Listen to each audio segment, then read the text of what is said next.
Hello everyone. मैं CA Rahul. आज अपनी इस वीडियो में आपके साथ एक टॉपिक डिस्कस करने जा रहा हूँ। वैसे तो ये टॉपिक जो है आजकल चाय की चर्चा का टॉपिक बना हुआ है, बट इसके कुछ पॉइंट्स हम पुराने लॉ के अकॉर्डिंग और न्यू लॉ के अकॉर्डिंग आपके साथ डिस्कस करेंगे। और वो टॉपिक है आपकी जो भी हाउस से रेंट आ रहा है उसके ऊपर जीएसटी।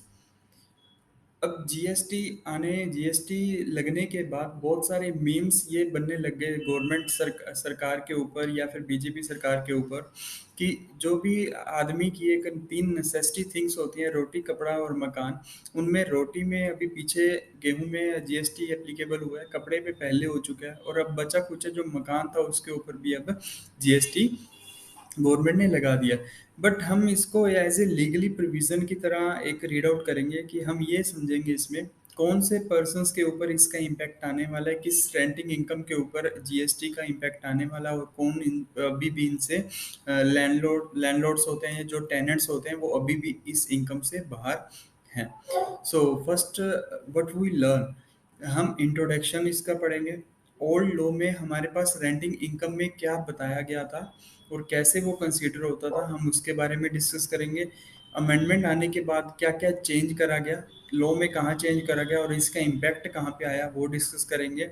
और इसकी टैक्सेबिलिटी को डिफाइन करेंगे। लाइबिलिटी किसको पे करना है, ये लैंडलॉर्ड को पे करना है या फिर टेनेंट को पे करना है, वो हम डिस्कस करेंगे। और ओल्ड और न्यू का कंपैरिजन हम इस वीडियो में अपने सबसे लास्ट में देखेंगे। सबसे पहले मैं आपके साथ ये डिस्कस करता हूँ। कभी भी आज 13 जुलाई 13 जुलाई 2022 से पहले कभी भी रेजिडेंशियल प्लॉट को, रेजिडेंशियल हाउस को, अगर आप रेजिडेंस के लिए यूज़ करते हो, कभी भी उसको जीएसटी या सर्विस टैक्स में भी, सर्विस टैक्स के दायरे से बाहर रखा गया है। उसको हमेशा नेगेटिव लिस्ट में इंट्रोड्यूस करा गया है, ये एंट्री देकर services by way of renting of A residential dwelling for use of residence. ये नेगेटिव लिस्ट की एक लाइन है, जिसमें नेगेटिव लिस्ट में एंट्री नंबर 12 है, जो जीएसटी में कंसीडर करी गई कि अगर आप कोई भी रेजिडेंशियल डिवेलिंग को, जो रेजिडेंशियल हाउस है आपका, अगर आप उसको यूज एज रेजिडेंस कर रहे हो तो आपको कोई भी तरह का जीएसटी नहीं देना और ना ही पहले कभी सर्विस देना था। दैट इज, ये सर्विस आपकी टैक्सेबल सर्विस है ही नहीं। इस वजह से ये जीएसटी के जो स्कोप था उससे हमेशा बाहर होता था। हम जब भी देखते थे तो हम अपनी प्रॉपर्टी को इस तरह देखते थे कि हमारी प्रॉपर्टी या तो रेजिडेंशियल कमर्शियल, रेजिडेंशियल में हाउस होगा, या फिर हमारी बिल्डिंग जो है वो कमर्शियल बिल्डिंग होगी। अगर कमर्शियल बिल्डिंग है तो उसमें तो कोई क्वेश्चन है ही नहीं ना, उसका तो आप use as a commercial activity कर रहे हो, उसके ऊपर जीएसटी शुरू से था। और जीएसटी पे किसको करना था, वो जीएसटी पे करना था जो भी आपका लैंड ओनर होगा या बिल्डिंग ओनर होगा, उसको ही पे करना था जीएसटी फॉरवर्ड चार्ज के अंदर। बट जो रेजिडेंशियल ड्वेलिंग थी उसमें उन्होंने लिखा था एज यूज एज रेजिडेंस। अगर आप घर किराए पे ले रहे हो बट वहाँ पे अगर आप कमर्शियल एक्टिविटी कर रहे हो, देन उस केस में आपके ऊपर जी टैक्सेबल जीएसटी चार्ज होता था, इवन सर्विस टैक्स भी चार्ज होता था। बट अगर आप रेजिडेंस के लिए यूज कर रहे हो तो उसमें कोई जीएसटी नहीं लगता था। बट अब क्वेश्चन इज दैट गवर्नमेंट को जो दिक्कत थी ना, वो इन पर्सन से दिक्कत नहीं थी। गवर्नमेंट को जो दिक्कत या इश्यूज थे वो इन पॉइंट्स में इशू था कि लोग क्या करते थे, घर को अपना रेंट पे लेके उसमें कमर्शियल एक्टिविटीज करते थे, काफी कॉर्पोरेट्स एक्टिव रहते थे या फिर ऑफिस अपने चलाते थे, लेकिन दिखाते थे यूज एज रेजिडेंस, और कोई भी जीएसटी या सर्विस टैक्स पे नहीं करते थे। गवर्नमेंट को इन इन जो ये पर्सन्स थे इनसे इशू प्रॉब्लम थी, इनको कवर करने के लिए ये अमेंडमेंट नहीं कंसीडर करी गई है, जिसको हम आगे फर्दर पढ़ते हैं। अब इसको अमेंड करने के लिए उन्होंने सबसे पहले क्या था, रेंटिंग इनकम जो रेजिडेंस के लिए यूज थी उस वो टैक्सेबल ही नहीं है। जब आपने उसको नेगेटिव लिस्ट में फिल कर दिया तो उसके ऊपर कोई टैक्सेबिलिटी नहीं है। अब टैक्सेबिलिटी में लाने के लिए उन्होंने सबसे पहले अमेंडमेंट करी, अमेंडमेंट नोटिफिकेशन आई 4/2022 ऑन 30 जुलाई 2022 में।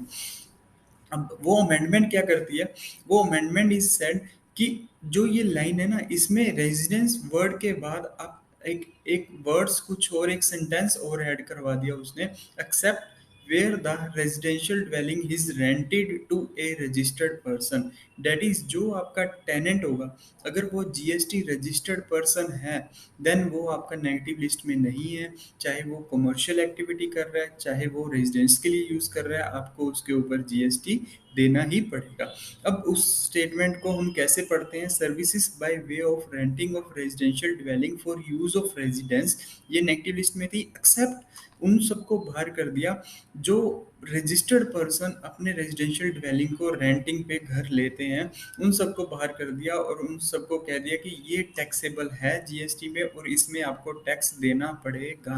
अब लैंडलॉर्ड को देना है या टेनेंट को देना है वो हम आगे फर्दर स्टडी करेंगे। अब अगर हम दोबारा से इस चार्ट को देखें तो इसमें क्या आ रहा है, देखो रेजिडेंशियल ड्वेलिंग अब यूज फॉर रेजिडेंस, या तो यूज फॉर रेजिडेंस हो रही है या कमर्शियल एक्टिविटी हो रही है उसमें। अब जब आप कमर्शियल एक्टिविटी करके घर को किराए पे ले रहे हो तो डेफिनेटली जीएसटी में टैक्सेबिलिटी आएगी आएगी, वो पहले भी थी और अब भी है। बट अगर आप एज ए रेजिडेंस यूज कर रहे हो बट अगर आप अनरजिस्टर्ड पर्सन हो, अनरजिस्टर्ड पर्सन हो तो आज की डेट में भी कोई जीएसटी नहीं है, पहले भी कोई जीएसटी नहीं था, आज की डेट में भी कोई जीएसटी नहीं है। बट आपका rent agreement as a registered person बना है, आप जीएसटी में रजिस्टर्ड हो, देन आपके ऊपर टैक्सेबिलिटी आएगी जीएसटी की और आपको अपनी रेंटिंग इनकम या रेंटिंग एक्सपेंडिचर के ऊपर लैंडलॉर्ड को या गवर्नमेंट को 18% जीएसटी भी पे करना पड़ेगा। वो किसको पे करना है वो हम अपनी नेक्स्ट स्लाइड में देखते हैं। वो उसके लिए गवर्नमेंट ने हु इज लाइबल टू पे, उसके लिए गवर्नमेंट ने एक नई नोटिफिकेशन को इंट्रोड्यूस किया 5/2022 on the same date of 30th of July 2022 के अंदर। अब उस नोटिफिकेशन में उन्होंने क्या लिखा, उन्होंने एक आरसीएम का जो एक सेक्शन है, सेक्शन 9 सबसेक्शन 3 जो पावर देता है कि सिर्फ कुछ ऐसी सर्विसेज हैं या कुछ ऐसी ट्रांजैक्शंस हैं या कुछ ऐसी सप्लाई ऑफ गुड्स और सर्विसेज हैं जिनके ऊपर जीएसटी को पे करने की लाइबिलिटी जो है वो रिसिपिएंट के ऊपर होगी। अब गवर्नमेंट ने उस नोटिफिकेशन के अंदर एक एंट्री इंट्रोड्यूस कर दी 5AA, दैट इज आरसीएम के लिए, services by way of renting of residential dwelling to a registered person, कि अगर कोई भी रजिस्टर्ड पर्सन रेजिडेंशियल ड्वेलिंग को रेंट पे ले रहा है देन उस केस में जो टैक्स की लाइबिलिटी आएगी, टैक्स के लिए जो लाइबल होगा वो रजिस्टर्ड पर्सन, दैट हिज वो जो टेनेंट होगा वो ही पे करने के लिए लाइबल होगा। इस केस में सप्लायर ऑफ सर्विस कौन बनेगा, एनी पर्सन, और रिसिपिएंट ऑफ सर्विस कौन बनेगा, एनी रजिस्टर्ड पर्सन।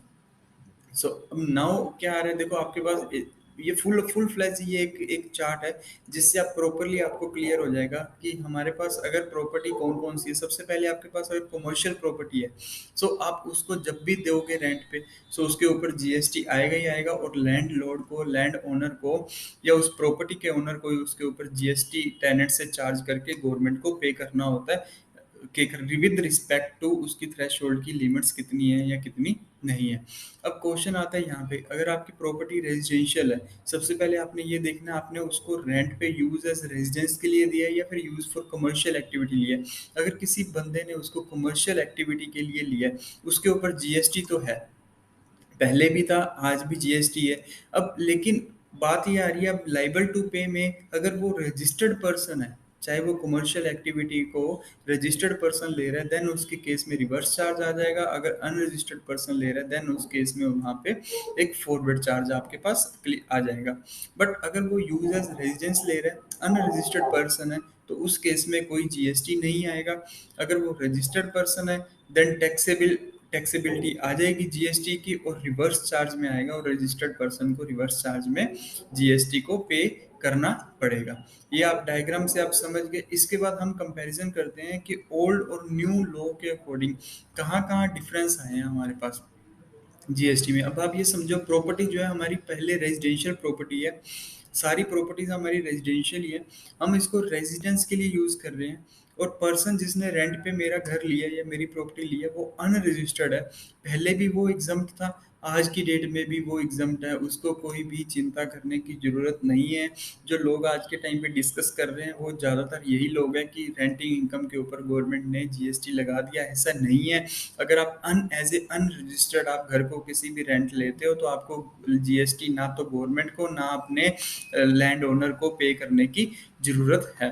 अब क्वेश्चन आ रहा है कि अगर आप रजिस्टर्ड हो पहले लेकिन इस केस में एग्जम्प्ट थे, अब आपको टैक्सेबल बना दिया गया है अंडर रिवर्स चार्ज में। जो रजिस्टर्ड पर्सन होगा, जो टेनेंट होगा, उसको अपना आरसीएम 18% ऑफ रेंटल इनकम का जमा डिपॉजिट करवाना पड़ेगा। और अब नेक्स्ट, रेजिडेंशियल प्रॉपर्टी को अगर मैं कमर्शियल एक्टिविटी के लिए ले रहा हूँ, देन मैं रजिस्टर्ड हूँ। देन पहले क्या था, टैक्सेबल तो था लेकिन फॉरवर्ड चार्ज में था कि आपके लैंड ओनर को जीएसटी पे करना होता था। अब रिवर्स चार्ज में उसको इंट्रोड्यूस करा गया कि रिवर्स चार्ज में आपको पे करना पड़ेगा आपका जो भी टेनेंट होगा।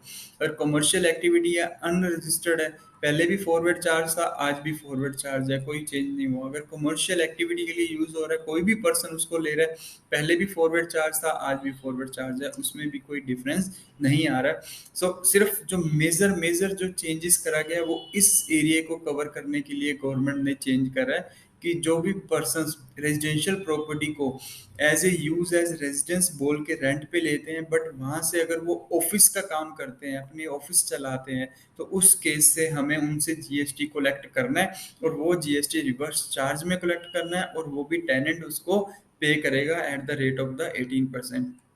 ये फुल एंड फ्लैश जो आपका रेंटिंग के लिए गवर्नमेंट ने 13 जुलाई को नोटिफिकेशन निकाली हैं, ये आपके सामने उन सब के क्रक्स हैं। प्लीज़ आप एक बार इन पीपीटी को मैं अपने अटैचमेंट में भी चैनल के नीचे अटैचमेंट में भी अटैच कर दूंगा, सो आप वहाँ से डाउनलोड कर लेना।